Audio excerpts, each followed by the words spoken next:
நம்ம பழங்கால கோயில்களோட சிற்பங்கள் எல்லாம் அதோட வேலைப்பாடுக்கு ரொம்ப பேர் போனது இல்லைங்களா? நமக்கே தெரியும். நம்ம எத்தனை பழைய கோயில்களில் போயிட்டு அதற்கு அந்த சிற்பங்களை பார்த்து நம்ம ரொம்ப ஆச்சரியப்பட்டு அட்மையர் பண்ணியிருக்கோம்.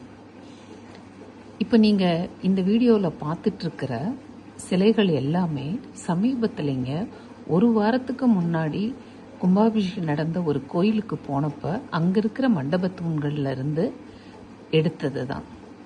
இது எந்த விதத்திலையும் அந்த காலத்து சிற்பங்களுக்கும் அந்த வேலைப்பாடுகளுக்கும் குறைச்சலாகவே இல்லைங்க. நான் எடுத்தது சில சித்திரங்களை மாத்திரம்தான் எடுத்தேன். கும்பாபிஷேகன்றதுனால உள்ள எல்லாத்தையுமே ரொம்ப நுட்பமாக கவர் பண்ண முடியலை. ஆனால் இதிலிருந்து எனக்கு தெரிய வந்த ஒரு விஷயம் என்னன்னா, சிறந்த கலை நுணுக்கங்கள் தெரிஞ்சவங்க அந்த காலத்தில் மாத்திரம் இல்லைங்க, அதே அறிவு நுணுக்கத்தோடு இந்த காலத்துலேயும் இருக்கிறாங்க. ஆனால் நம்ம தான் பழம்பெருமை பேசிட்டு இருக்கிறோமே தவிர இன்னைக்கு இருக்கிற அந்த திறமை வாய்ந்தவங்களை நம்ம மதிக்கிறதும் இல்லை, அவங்கள அடையாளம் கண்டு நம்ம கௌரவப்படுத்துறதும் இல்லை. அப்படிதாங்க போயிட்டுருக்கு.